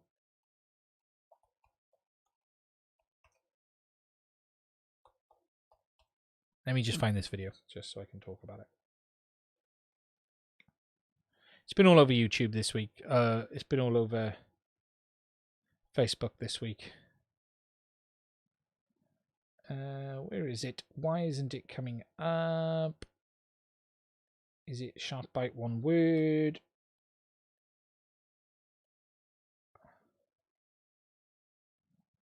Albert Kim. It's not Albert Kim's video. It's someone else's. Oh, Painless has put a video up on it. It's interesting. Right. Not Albert Kim. It is Bot Ranger FPV. I found it. It's this video here. Now, to be fair to this guy, I've got it here. I'm beginning to think I may not even review this now, because a lot of what's been said is almost everything has been said that needs to be said on this. And Bot Ranger FPV has put a video up, and I don't want to be down on Fat Shark, and I don't want to be down on this system, but pretty much everything this guy says is about spot on. If you haven't seen his video, I would check it out. I think, he talks about it. I am going to talk about it, and I'm going to give my take on this as well, okay? I want to give my take on it. I've filmed half of it already, so I've started. I may as well finish. He takes it out and about. He shows it. I'm tempted not, I've got 2 bits left to do in the video. I want to do the talking bit, which is, an hour's work, and then some flying. I've done all the bench testing and all of that. I've done some flying with it, but I haven't done any recording yet. And I'm even tempted not to not bolt it in a frame, because this guy shows it. He shows everything. Now, I do want to address some things that are being said by some people. There is this constant feedback on Sharkbite that it looks better in the goggles. What you're seeing isn't good. YouTube doesn't treat the compression very well of the video. You've got to upload it in a special way. All of that is correct. All of that is 100% true. It has a really finicky DVR that makes the video look shocking when you upload it to YouTube straight. You've got to do it in a certain way and upload it at, I think it's 1440p. I can't remember. There's a post on RC Groups about it, and then it looks better than if you don't. However, that is not good enough. It is no good if average users have to mess and dick with the footage to show it to their mates to make it look okay. And even then, when you do that, it's still not remotely as good as DJI. I would label this analog plus, okay? That is what I'm going to call Sharkbite. It is digital. Don't get me wrong. I'm not saying it isn't digital. Don't take me as thinking they're lying. They're not lying. But from a quality point of view, this is analog plus.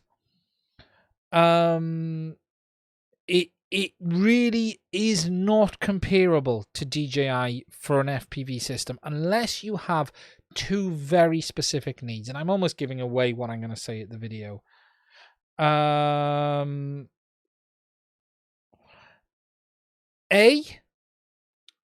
If you're out and out racer, you will love the latency. It is bloody fantastic.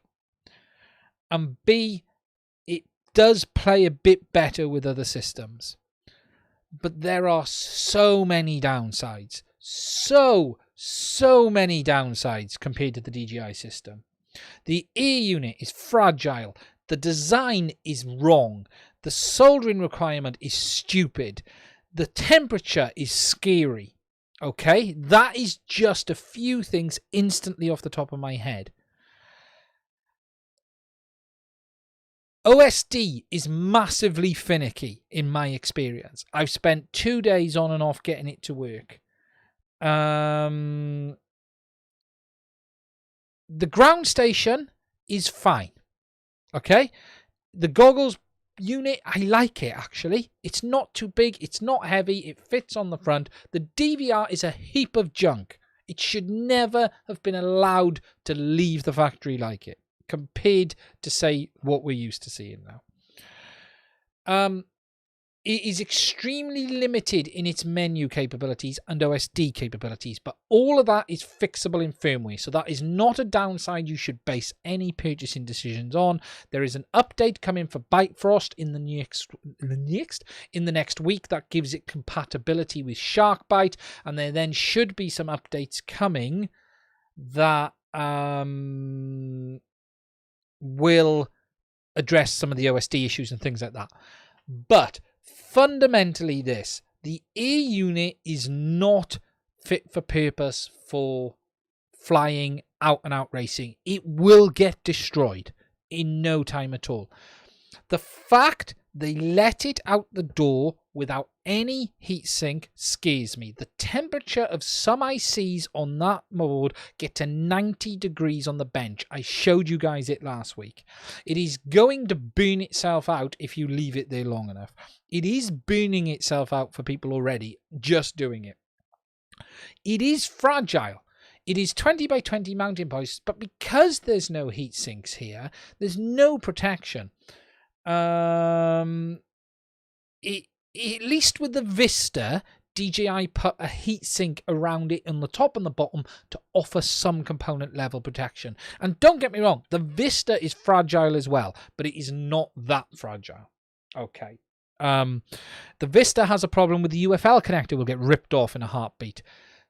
That is not a good design in my opinion, or I would always be using it with a pigtail to the antenna, put it that way, an in-between.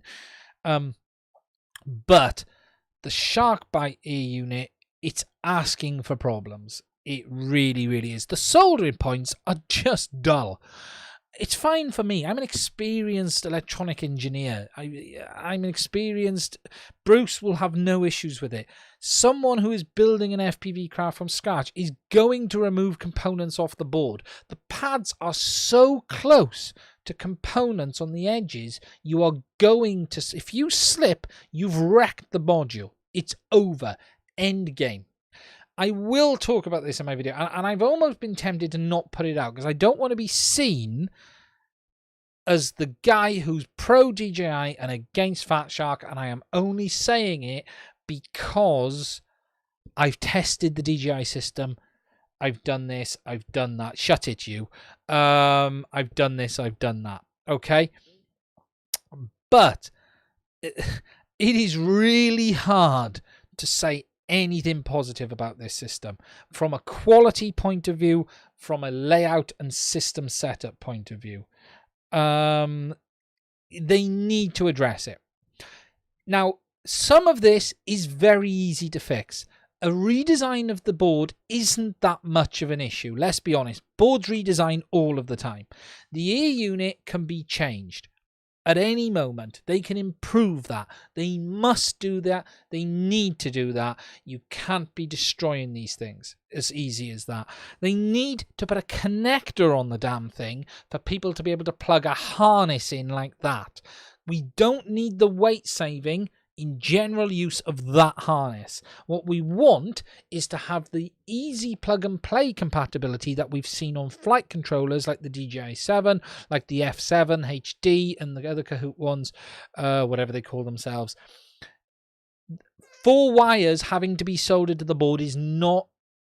We don't need it on the standard ear unit. On the micro ear unit, maybe. I get that, but not on the standard ear unit. And yeah, so the hardware can be improved, but it still has a few fundamental issues right now. And what isn't clear is where these fundamental issues are. A, the quality of the image. It's washed out. It looks like analog. That is very possibly because of the Runcam cameras it's using. They need to address that. They need to get Runcam to make a decent camera, put clarity in the image, and stop making it look like analog. If I break this down, okay, right to the beginning, and I am ranting here, right, what DJI got right was this. Everyone went, I don't want digital. There's too much latency. You won't like it. And you used to just say to them, just put the goggles on. I've heard it's got latency. I won't fly it. It won't be good enough for me. All you had to do was get them to get the goggles on their head, because the first thing you were hit with DJI was the clarity of the image and how good it looked. Okay, so the first experience you were hit with was the positive elements. Boom, how good it looked. Boom, oh my, look at the field of view. Look what I can see. Then you got hit by the negatives. You flew it for 5 minutes and went, oh, I can feel the latency, but it's okay. But the first thing you were hit with was that positivity, that image, that crystal clear look. Oh my God. Many people then sat there and flew it long enough to go, you know what? I'll adapt to the latency. I will live with it. I will put up with the downsides because I don't want to go back to washed out, unclear analog. That is what DJI got right. The problem with Fat Shark is you set it up, you put the goggles on, and you just go, it looks like analog. It looks okay. It's not spectacular. And then you fly it and go, okay, latency is good. It's fine. It's okay. It's not major problem. I'm happy. It looks good. Ooh, the breakup's a bit weird, but okay, I get used to that. But there's no wow factor. There is no blowing your socks off when you first put the goggles on. And that's what DJI got right. The camera, the image, the way it looked from day one, and all you had to do to convince people was get them to put it on, and the system would take care of the rest of it. And that's where I boil it down. That's where I boil it down to the fundamental differences. What DJI did was put a lot of effort into the image quality of the camera. A huge amount of their expertise from their aerial aircraft was put into that, making the image look good. We know it's not perfect. It's not as good as a Phantom or a Mavic, but it was a step ahead of what we were used to. And the problem is with Fat Shark, it's that same old image that you're getting from those same old cameras. Yes, it's digital, but it's just not good enough. And that's the problem. Now, I just want to see what the comments are to that little rant of mine. Tell me your thoughts on that. Does that make sense? Does that explanation that I gave there, because I'll probably use that one in the video, that with DJI, all you really had to do was get people to put them on. Let me just catch up on it. Put a fan on it from Bruce. Good constructive criticism. Thank you, Playing Dream. What Fat Shark should do is throw the software open to the community. Look how OpenTX, 100%. Open it up. That's the only way forward with this. Yes, look what a bad camera does to the Vista. Exactly the same problem. Exactly the same problem. That damn camera is shocking. Bruce, I was gobsmacked how good my old multicolored looked goggles in the goggles yesterday. Plain vanilla analog with a decent camera. OLED goggles. Never understated the attraction of cheap. Yeah, and again, this is the thing. A good quality camera with analog looks fantastic. It's not just about the frames per second or the pixel count. Mark, I run the wrong camera HDMI output. I'm going to paint the inside of my camera with matte paint. It looks like there's a lot of light bouncing around the inside of the camera. Yeah, it's not great. It's some here nobody's socks were blown off. Yeah, that's fundamentally with me. I spent 3 hours on the bench trying to get OSD to work. It was driving me nuts, but I think I figured it out now. It's flaky. That's what I figured out, but it is going to work. But yeah, it is really hard to say. The positives are, if you've got Fat Shark HDO2s, it's compatible with your existing system. If you need HDMI output, you can get digital with HDMI output. The image quality is okay. Yes, it's better than analog, but it isn't enough better than analog that I think you need to upgrade. Yes, you will get better range, and much of I haven't fully tested the range thing yet. Other people will do that. So I think if you're a Fat Shark out and out and you hate DJI, then go for Bite Frost on Shark Bite. But it cannot compete remotely in any shape or form with DJI. And that is the best way to sell it.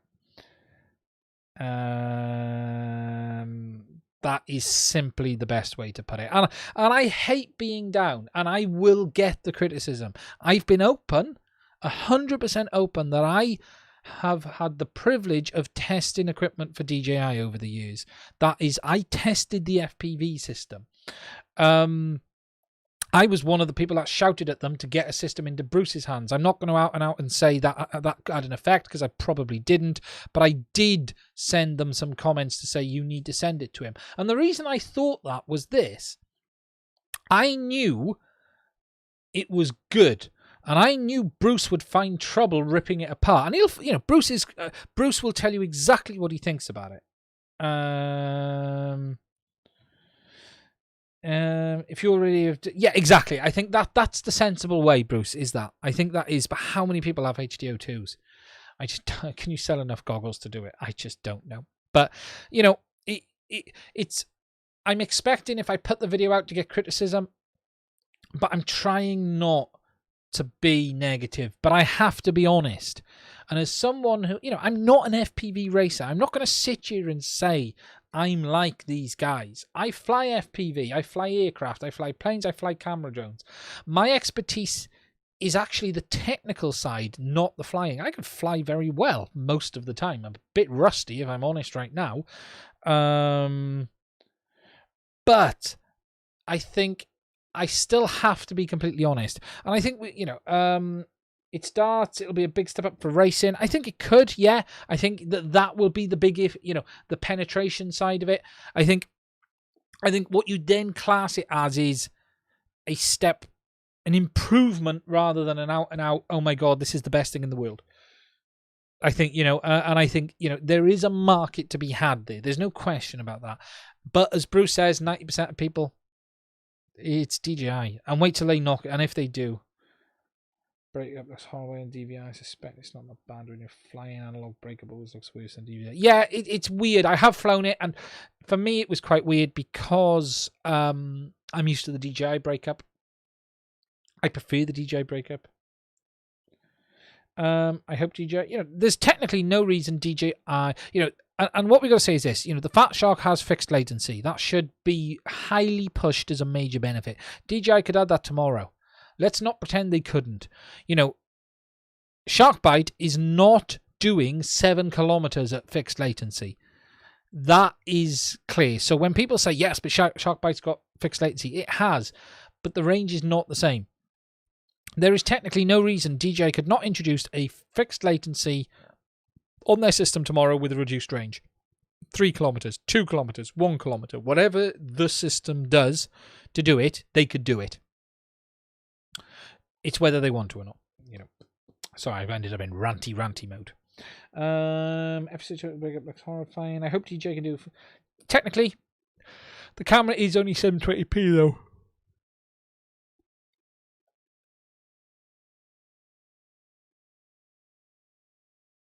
Yeah, and as you say, Bruce, you get good enough at the bottom end. You really do. You really do. It's a hard one. I've done all of the beauty shots. I wanted to show it unlike anyone else has. I wanted to do it in a bit more of a pretty way, like I've done some of my other videos to give you an idea, just like I've done, try to put it on a pedestal a little bit and look around it and show it quite nicely. And then I'm going to talk about it. What I've got to now decide is it even worth me spending too much time on this? Because there's been a lot of good videos and a lot of people are covering it. And, Bruce will get the views, I won't. So the question for me now is, do I even put the time in it? That's the question. I want to talk about it, and I will talk about it, but I think until it's really good enough, my expertise actually many of the time is providing technical videos on how to do stuff. And, I can show you how to set it up and then show you how it doesn't work with OSD half the time. And then show you how I don't know how to fix it. Because it's just random. So, yeah, it could end up a car crash. But I'm really thankful for the person who sent it to me to have a look at. He's a great guy, and I massively appreciate it. I do want to put that in there as well.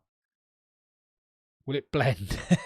That would be fantastic. We should introduce will it blend into drones, Bruce. If we could get enough backing, guys, we'd need you to fund the equipment, right? But we could do will it blend. Yeah, there are some quirks on the air unit still. 100%. I start. Let me just grab a drink. I'm yawning now as well. It's been a long weekend. Today's video is not sponsored by Pepsi Max, but I'm going to have a drink anyway. But anyway, that's my ranting on Fat Shark. Okay. So, that is that. Just reading the comments, seeing what they are. So, other news this week. For me, I finally did a bit of an upgrade on the PC.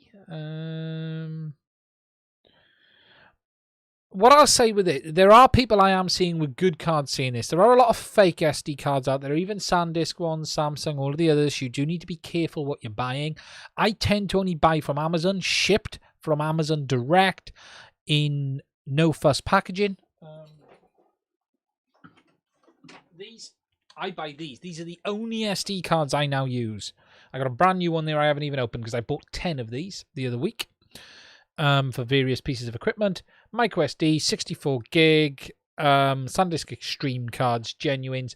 These are in the Amazon. These came from Amazon, and I think this is this the frustration-free packaging or not? I don't know if this one is, actually. I haven't even opened it. It's a spare one I've got under the bench. There's about another 10. I bought 10. I keep losing SD cards, so I bought 10 of them. Are they all here?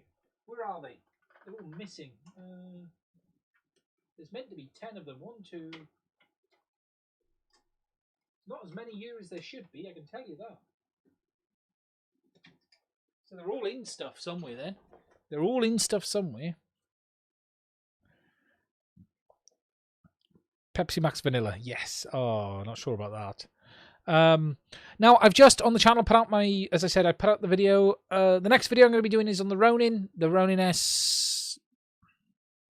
RS2, just to get it right. As you can see there, she's hiding in the corner, in focus. Actually, it's more in focus than me. She's hiding there. She's got the GH5 on board. We'll be talking a bit more about that.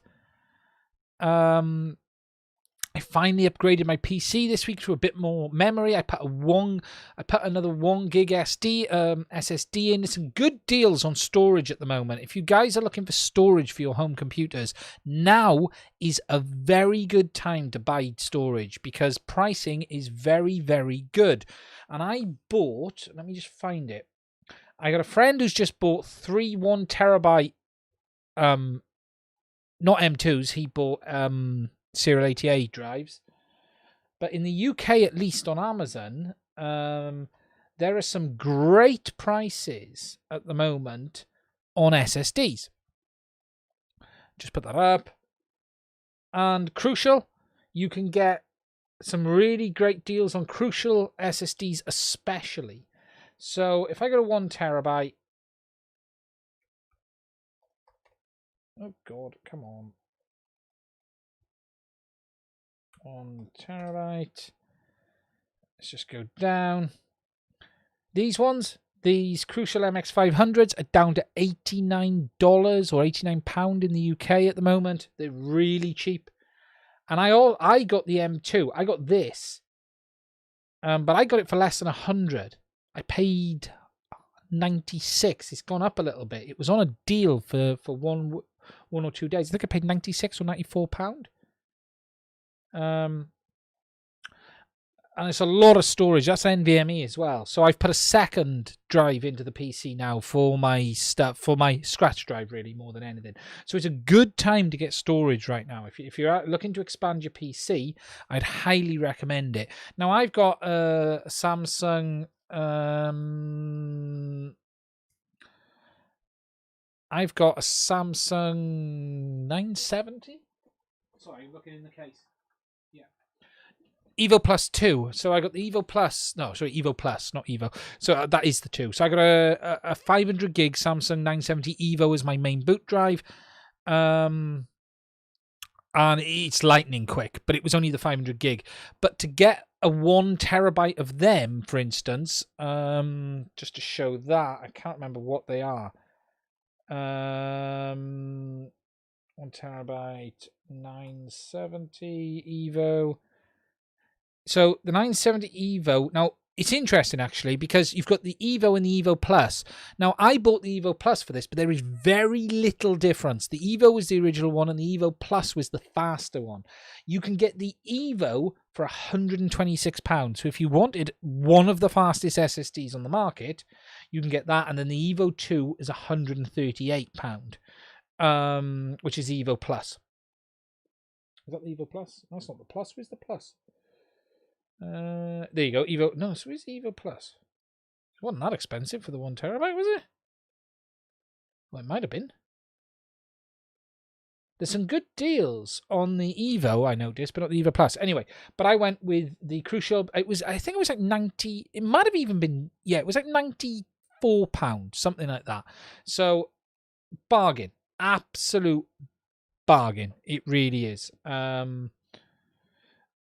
There are some things, though, to take into account. And I did read this about the Crucial, was the kind of memory they're using. They're using, what is it? Which is, it's not the same as Samsung, therefore it allegedly has a lower lifespan. I'll find it now, 2 seconds. I can't remember what they call it. There is a term for it.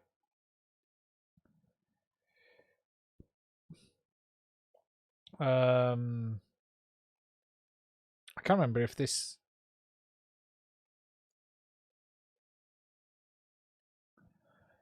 It's the way they do the memory, and what they say is technically it has a lower lifespan than some of the other ones on paper. I can't remember the term. I'm just reading down to see if I can find it.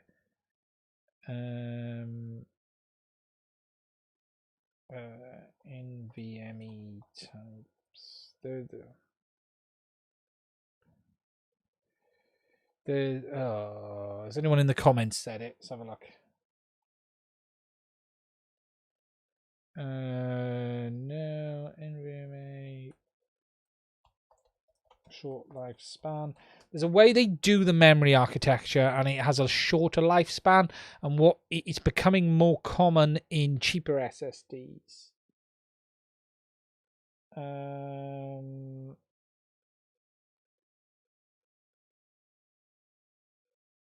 just trying to see what the term of it is. It was specific to Crucial as well. Let me just see. I read all about it. I didn't really know about it until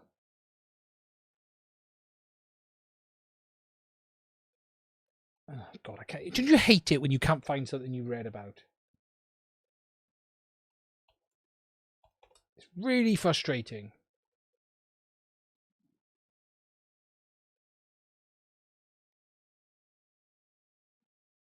Right, where is it? I can just turn my fire off. It's a bit hot now. It's a little fan heater, so it's heated it up, and you see I'm starting to sweat at it. I'm just trying to see what the article was. It's the type. Frustrating. I've forgotten what it's called.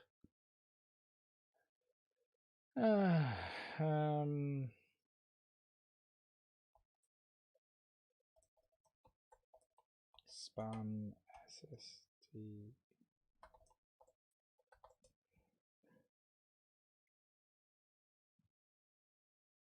There was something, and it's the type. It's the memory architecture type.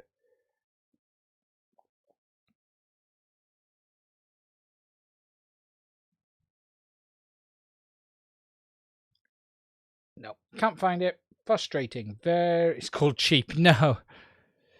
Yeah.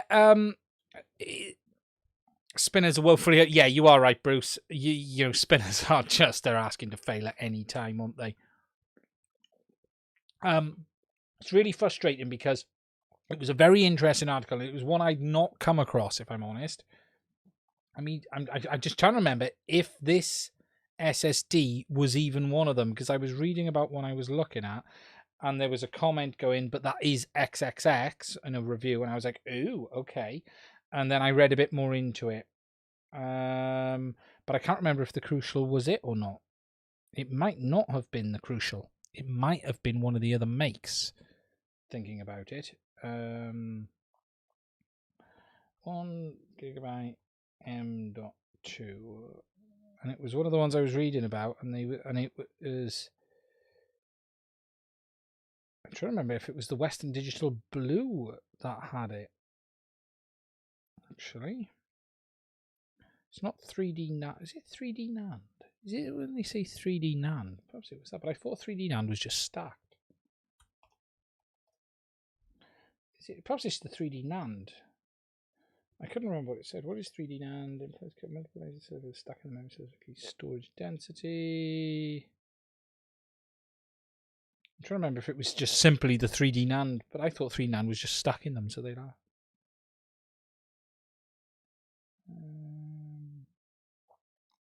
It's the what? I didn't think it was 3D NAND. 3D NAND lifespan. And the reason it was, what they were saying was, if I recall, okay, it was something like they had to write past all of the blocks to put data on it rather than just the bit, because of the way that it might have been the 3D NAND and the way the data was stacked. And what they were saying is it massively increases the write cycles on the chip as a result. But I don't think it was 3D NAND. It was something else. But anyway, it's not important. It's not important.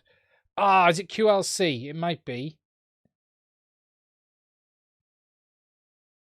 Yeah, it might be QLC. Was it?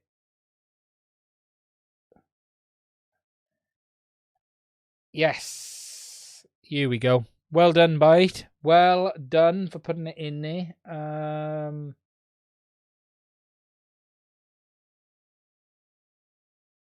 Yeah, it was QLC. Much cheaper, but it doesn't have the same lifespan. I can't remember what it is. It's worth a read. If you're ever buying one, it's worth a read. But as has been said, in the end of the day, you should have backups now. Anyway, we should have much bigger backups. We should have much.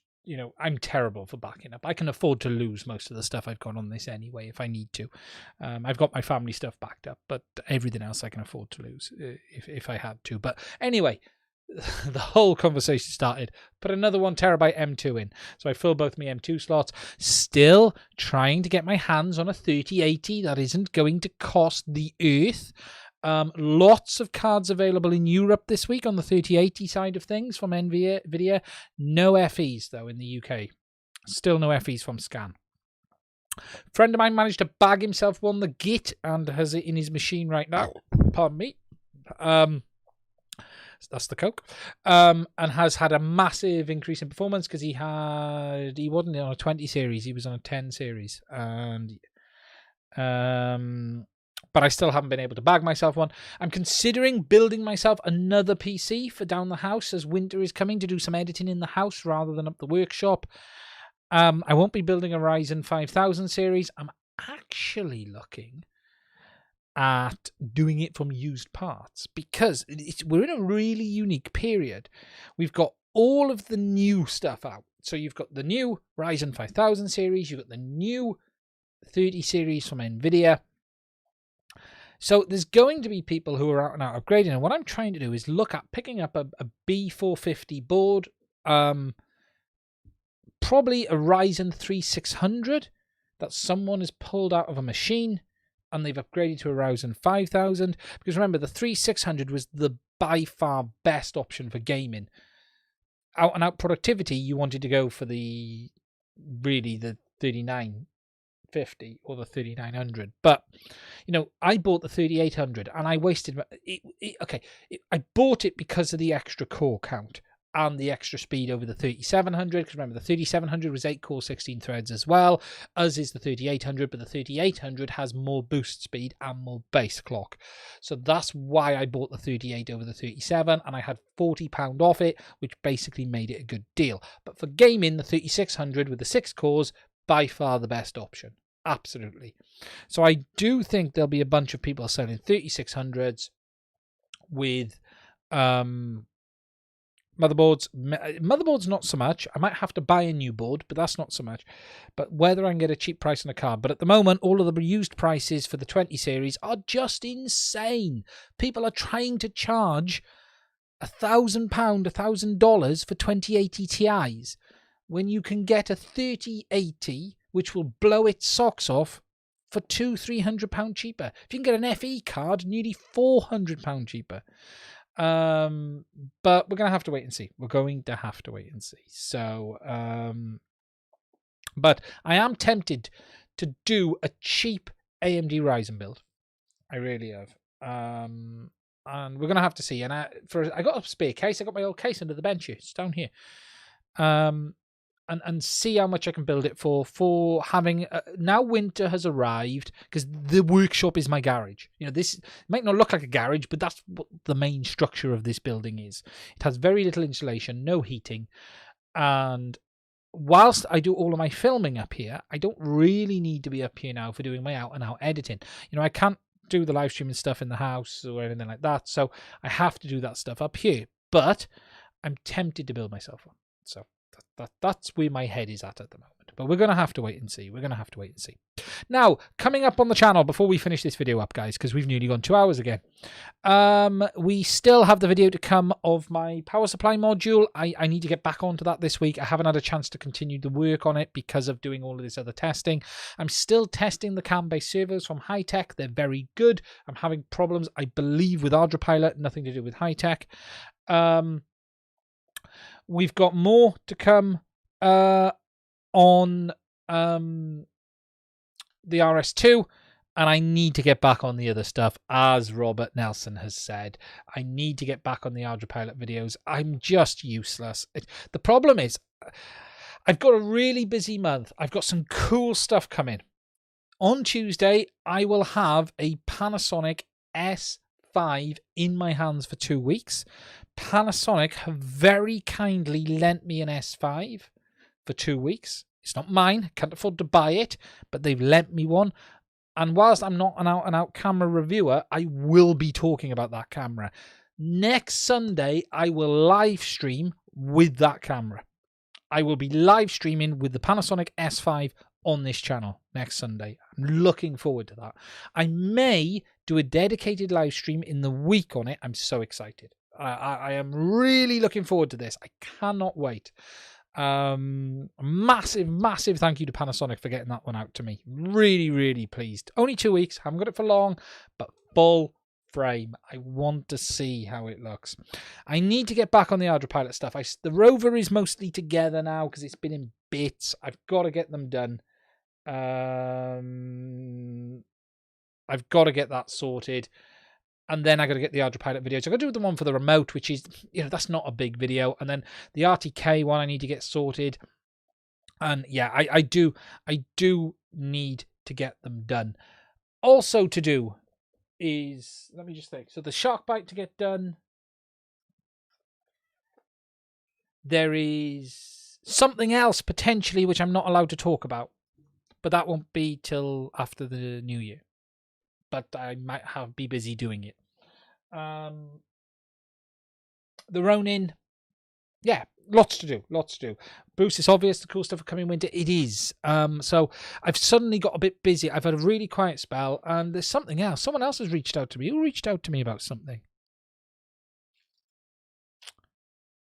And I said, yes, that would be cool. I can't remember what it was. I've lost track. It was something I thought, yeah, I wouldn't mind looking at that. That'd be fantastic. I just can't remember if they've come back to me or not. I've also had a few people asking me to do Amazon reviews. Not happening. A couple of microphone reviews, not really going to happen. Headphones, get a lot of requests for headphones now. Not going to happen. So, yeah. There's a lot to do. I will get back on top of it. This year's running away from me quite quickly now, so we need to get the rover and the Ardra stuff done. I 100% agree with you guys on that. And it's whether I buy a Mavic Mini 2. I'm tempted. I'm very tempted. Very tempted. Look, Ash has done loads of videos on it, so there's no point in me doing any content too much on it now. But we'll have to see. Anyway, guys, we're 1 minute off. So, wherever you are in the world, please stay safe. Please look after yourselves, your family, and those around you. If you've enjoyed this evening and you're new here, please do consider hitting that subscribe button. Don't forget to hit the little bell next to it as well. That way you'll receive updates on any videos that we put out in the future. If you'd like to support the channel, there are links in the description to all of my videos. They are affiliate links. I will receive a small commission if you use them. I will out and out be 100% open and clear with you guys up front. The only way I am able to buy products is to be able to use links such as the ones in the description of my videos to be able to keep buying stuff to be able to talk about. You can also support us on Patreon as well if you would like to do it. And also donations are welcome for a cup of coffee, whether it be a cup of tea, a cup of coffee, a pack of biscuits, something to get me fatter. Please take it easy. Thank you for all the interaction as well. I appreciate every single one of you. I enjoy speaking to you all, and yeah, we will speak again soon. You can buy me a cold cup of tea. There you go. Anyway, guys, thank you very much. Stay safe. The video on the Inspire 2, I've recorded it, but I've missed 2 bits out, and I'm not going to do it tonight, so I'm going to record it tomorrow night and put it out tomorrow night. So you'll see that come up on the other channel as well. Stay safe. Speak to you soon.